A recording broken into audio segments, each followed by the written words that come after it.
आकाशवाणी भोपाल से प्रस्तुत है प्रादेशिक समाचार।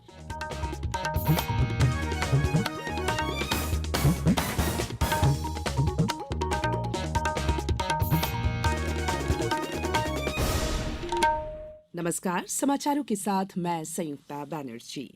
सबसे पहले इस बुलेटिन के मुख्य समाचार। सलक्यारा सुरंग के अंदर भोजन की आपूर्ति शुरू होने से उम्मीदें और बढ़ी, परिजन भी कर रहे हैं फंसे हुए श्रमिकों से बात। प्रदेश में 30 नवंबर की शाम 6:30 बजे तक सभी प्रकार के एग्जिट पोल पर रहेगा प्रतिबंध। प्रदेश में आज से शुरू होगा राज्य स्तरीय यातायात अभियान। सीट बेल्ट और हेलमेट नियमों के पालन पर रहेगा खास जोर। और सांची में महाबोधि महोत्सव और सांची मेले का आयोजन 25 नवंबर से होगा। अब समाचार विस्तार से। उत्तराखंड में सलक्यारा सुरंग के अंदर भोजन की आपूर्ति के लिए 6 इंच का पाइप आर पार होने के जो सकारात्मक नतीजे आए हैं, उससे बचाव अभियान से जुड़ी सभी एजेंसियां और जिला प्रशासन उत्साहित है। उत्तराखंड शासन में सचिव डॉक्टर नीरज खैरवाल ने बताया कि सभी लोगों को सुरक्षित निकालना हमारी प्राथमिकता है।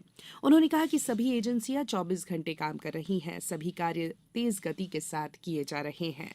राष्ट्रीय आपदा प्रबंधन प्राधिकरण के सदस्य लेफ्टिनेंट जनरल सैयद अता हसनैन ने कहा है कि सुरंग के भीतर पर्याप्त पानी, ऑक्सीजन और रोशनी की व्यवस्था की गई है।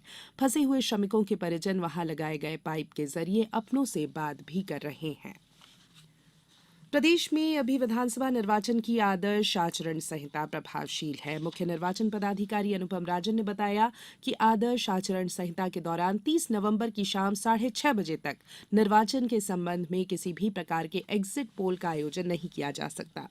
इसके अलावा प्रिंट या इलेक्ट्रॉनिक मीडिया द्वारा इसके परिणाम का प्रकाशन या प्रचार अथवा किसी भी अन्य तरीके से इसका प्रचार प्रसार करने पर प्रतिबंध रहेगा। उन्होंने कहा कि यदि कोई व्यक्ति प्रावधान का उल्लंघन करेगा तो उसे 2 वर्ष तक के कारावास और जुर्माने की सजा मिल सकती है।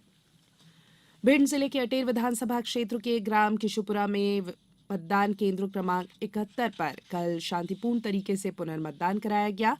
यहां 47.1% मतदान हुआ। इसमें कुल 1223 मतदाताओं में से 577 मतदाताओं ने मतदान किया। रिटर्निंग अधिकारी पराग जैन ने बताया कि सुरक्षा की दृष्टि से 25 पुलिस और अर्धसैनिक बल के जवान तैनात रहे। सभी गतिविधियों की रिकॉर्डिंग के लिए सीसीटीवी और वेबकास्टिंग भी निरंतर होती रही। जिला निर्वाचन अधिकारी और कलेक्टर संजीव श्रीवास्तव ने भी किशुपुरा पहुंचकर रीपोल का निरीक्षण किया। प्रदेश में मतगणना की तैयारियां जोरों से चल रही हैं। सभी जिलों में सुरक्षा और पारदर्शिता पर खास ध्यान दिया जा रहा है। मुरैना में मतगणना हॉल में अंदर केवल अधिकृत व्यक्ति को ही प्रवेश दिया जाएगा। इनमें गणना पर्यवेक्षक और गणना सहायक, निर्वाचन आयोग द्वारा अधिकृत व्यक्ति, निर्वाचन से संबंधित लोक सेवक, उम्मीदवार और उनके निर्वाचन और गणना अभिकर्ता शामिल रहेंगे। खरगोन में भी राज्य और केंद्र शासन के मंत्रियों अथवा राज्य मंत्रियों को मतगणना केंद्रों में प्रवेश की अनुमति नहीं होगी। भिंड जिले में मतगणना के लिए तैयारी की समीक्षा शुरू कर दी गई है। उप निर्वाचन अधिकारी राजकुमार खत्री ने पीडब्ल्यूडी अधिकारियों और संबंधित एसडीएम के साथ तैयारी की समीक्षा की। बालाघाट जिले में वारासिवनी सीट पर मतगणना में सबसे कम चरण होंगे। यहां करीब 16 चरणों में मतगणना पूर्ण होगी, जबकि बैहर में 22 चरणों में मतगणना के बाद परिणाम मिलेंगे। आगरमालवा जिले की दोनों विधानसभा सुसनेर और आगर की ईवीएम और वीवीपैट पॉलिटेक्निक महाविद्यालय के डबल लॉक स्ट्रांग रूम में कड़ी सुरक्षा में रखी गई है। झाबुआ जिले में मतदान पश्चात ईवीएम शासकीय पॉलिटेक्निक महाविद्यालय में बनाए गए विधानसभा वॉर स्ट्रांग रूम में रखी गई है, जिसका कल औचक निरीक्षण जिला निर्वाचन अधिकारी तन्वी हुड्डा ने किया। प्रदेश में विधानसभा निर्वाचन 2018 की तुलना में इस वर्ष मतदान में 2.10% की बढ़ोतरी हुई है। पोस्टल बैलेट के मतदान प्रतिशत को छोड़ दिया जाए तो इस वर्ष प्रदेश में 77.15% मतदान हुआ, जबकि विधानसभा निर्वाचन 2018 में प्रदेश में 75.05% मतदान हुआ था।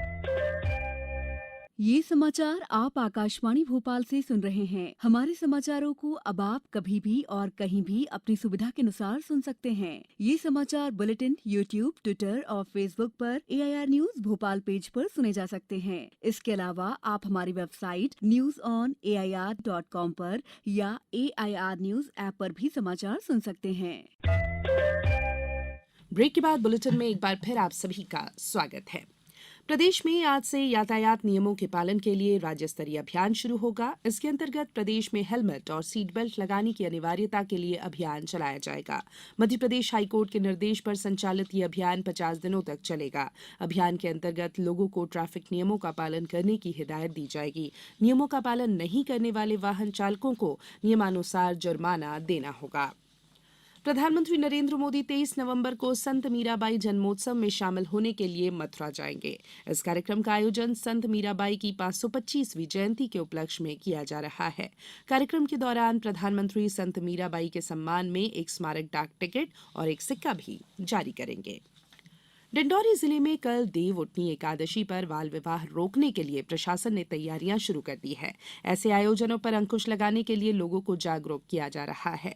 वहीं मैरिज हॉल, टेंट, व्यवसायी, बैंड, केटरर्स के अलावा पंडितों को भी सख्त संदेश दिया गया है। उनसे कहा गया है कि वैवाहिक आयोजन से पूर्व यह सुनिश्चित कर ले कि कहीं वर वधू निर्धारित आयु से कम के तो नहीं है। यदि ऐसा पाया गया तो दोनों पक्षों के अलावा आयोजन में कार्यरत सभी व्यक्तियों पर कानूनी कार्रवाई की जाएगी। गौरतलब है कि बाल विवाह कानूनी अपराध है। इस पर 2 वर्ष का कठोर कारावास और 1 लाख रुपए के जुर्माने का प्रावधान है। कान्हा में 26 नवंबर को कान्हा मैराथन का आयोजन किया जाएगा। प्रशासन और जिला पुरातत्व, पर्यटन और संस्कृति परिषद द्वारा यह आयोजन किया जा रहा है। ये मैराथन कान्हा मुक्की गेट से शुरू होकर खापा गेट होते हुए वापस उसी स्थान पर समाप्त होगा। वैसे तो मैराथन महाराष्ट्र छत्तीसगढ़ की सीमा पर बसे जिले के जनजातीय अनुभाग में हो रहा है, लेकिन इस बात का उत्साह मध्य प्रदेश, महाराष्ट्र, छत्तीसगढ़ के अलावा उत्तर प्रदेश, बिहार, कर्नाटक, पंजाब और अंडमान तक देखा जा रहा है। कान्हा मैराथन के लिए अब तक कुल 1927 पंजीयन हुए हैं। पर्यटन स्थल सांची में प्रतिवर्ष की भांति इस साल भी 25 और 26 नवंबर को महाबोधि महोत्सव और सांची मेले का आयोजन किया जा रहा है। इस 2 दिवसीय आयोजन में पर्यटकों और बौद्ध अनुयायियों के पहुंचने का अनुमान है। श्रीलंका, जापान, थाईलैंड और सिंगापुर आदि देशों के प्रतिनिधि इस महोत्सव में शामिल होंगे। महाबोधि महोत्सव और सांची मेले का गरिमामय, शांतिपूर्ण और सुव्यवस्थित आयोजन के लिए रायसेन कलेक्टर अरविंद दुबे के आदेशानुसार एसडीएम मुकेश सिंह को नोडल अधिकारी बनाया गया है।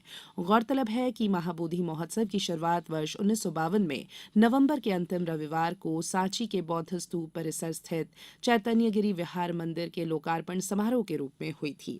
तभी से हर साल नवंबर के अंतिम रविवार को इस महोत्सव को मनाने की परंपरा चली आ रही है। अब कुछ समाचार संक्षेप में। तीसरी लाइन कनेक्टिविटी का कार्य 25 नवंबर से 4 दिसंबर तक किया जाएगा। इसके फलस्वरूप जबलपुर से जाने वाली नर्मदा एक्सप्रेस, अंबिकापुर और संतरागाछी सहित दर्जनों ट्रेनों को रद्द कर दिया गया है। डब्ल्यूएचओ के सहयोग से जिला चिकित्सालय दतिया में 1 दिवसीय कार्यशाला का आयोजन किया गया। इसमें सीएमएचओ ने कहा कि टीके कई बीमारियों के खिलाफ हमारा सबसे अच्छा बचाव है।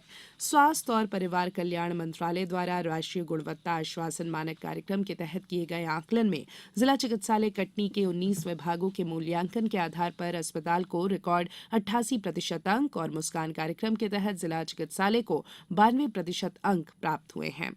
खंडवा जिले में धासपुरा दिगंबर महावीर जैन मंदिर में भगवान महावीर के 2550 निर्माण उत्सव के उपलक्ष्य में धार्मिक प्रश्नावली कार्यक्रम आयोजित हुआ और विश्व धरोहर सप्ताह के तहत धार में भीमबेटका के शैल चित्रों पर आधारित छाया चित्र प्रदर्शनी का आयोजन किया गया है। ये प्रदर्शनी 25 नवंबर तक चलेगी। अंत में बुलेटिन के मुख्य समाचार एक बार फिर। सिलक्यारा सुरंग के अंदर भोजन की आपूर्ति शुरू होने से उम्मीदें और बढ़ी। परिजन भी कर रहे हैं फंसे हुए श्रमिकों से बात। प्रदेश में 30 नवंबर की शाम 6:30 बजे तक सभी प्रकार के एग्जिट पोल पर रहेगा प्रतिबंध। प्रदेश में आज से शुरू होगा राज्य स्तरीय यातायात अभियान। सीट बेल्ट और हेलमेट नियमों के पालन पर रहेगा खास जोर। और सांची में महाबोधि महोत्सव और सांची मेले का आयोजन 25 नवंबर से होगा। बुलेटिन में फिलहाल इतना ही। अनुमति दीजिए। नमस्कार।